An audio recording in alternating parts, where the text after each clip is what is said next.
As pessoas no terceiro século estavam discutindo sobre a relevância das Escrituras, e isso tem sido um problema em todas as gerações.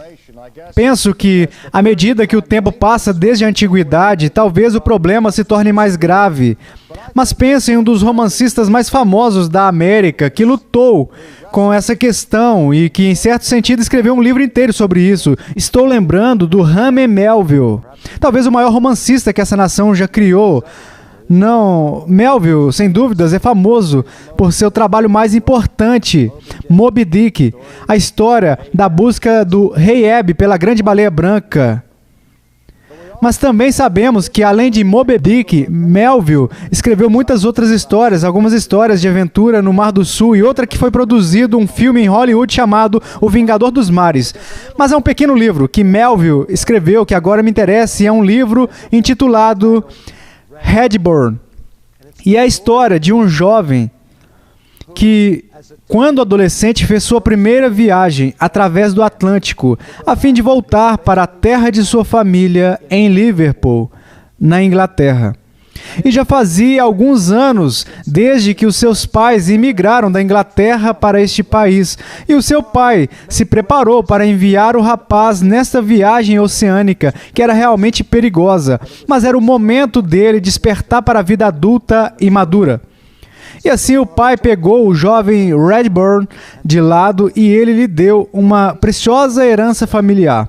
Ele disse: filho, aqui está o mapa da cidade de Liverpool, que guardei comigo desde o dia em que saímos de lá, há tantos anos, para que, quando você chegar à nossa cidade natal e desembarcar do navio, você possa seguir o mapa, e o mapa guiará o seu caminho por essa cidade radiante de Liverpool, este centro industrial da Inglaterra, e o mapa te guiará por todas as ruas e todos os marcos importantes.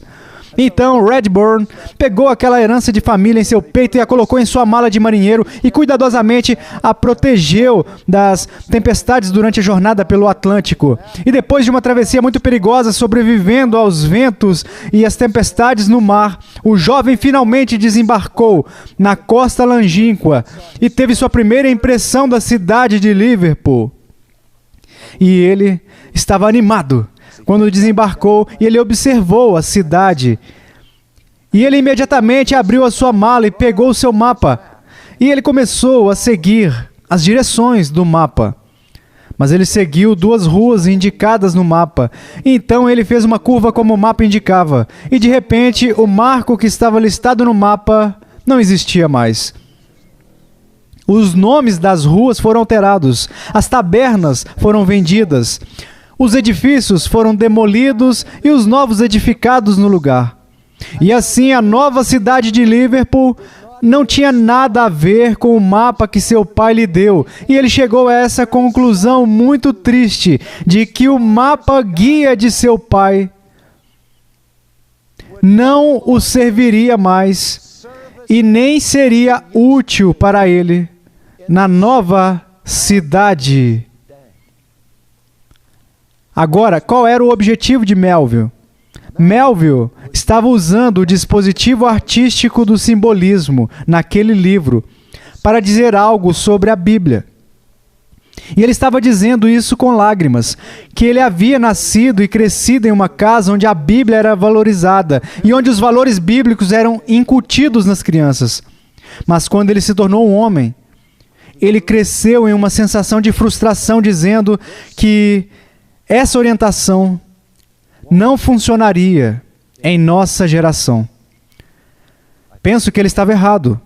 Eu não creio que Melville, tão brilhante como ele era, nunca foi realmente capaz de entender como interpretar as Escrituras de uma forma adulta, a fim de ser capaz de aplicar as verdades que foram escritas séculos antes para a sua geração. E esse é um dos objetivos deste curso, ser capaz de ver como as Escrituras ainda são muito relevantes para as nossas vidas no século XX e nos dar as ferramentas-chave para traduzir e transpor princípios bíblicos além do conteúdo bíblico para a geração atual. Porque Deus se preocupa o suficiente com o seu povo caído, que às vezes ele balbucia, ele condescende em falar conosco em nosso estado mais baixo para que a criança mais simples, a besta mais primitiva, possa entender o dom da vida eterna. Veja, no mundo acadêmico, nós entendemos algo, que simplificar assuntos difíceis sem distorcê-los é a verdadeira marca de um excelente professor. Qualquer pessoa acadêmica profissional, qualquer estudioso deve ser capaz de falar com outros estudiosos usando terminologia acadêmica e jargão acadêmico. Mas o verdadeiro teste de se um estudioso entende ou não o que ele está falando é, ele pode explicar isso de uma maneira que até uma criança de 6 anos consegue entender? Porque se eu realmente entendo algo, eu deveria ser capaz de comunicá-lo. E se eu não posso comunicá-lo, isso pode ser uma indicação de que, em primeiro lugar, eu realmente não entendo. Então, eu estou sugerindo, o que eu estou dizendo é, em certo sentido, duplicado. Eu estou dizendo, sim, eu sei o que você está sentindo quando você diz que a Bíblia é muito difícil. Há partes dela que são terrivelmente difíceis. Mas, por outro lado, quero lembrá-lo de que há o suficiente lá, que você pode compreender, mesmo sem uma educação formal, em estudos bíblicos.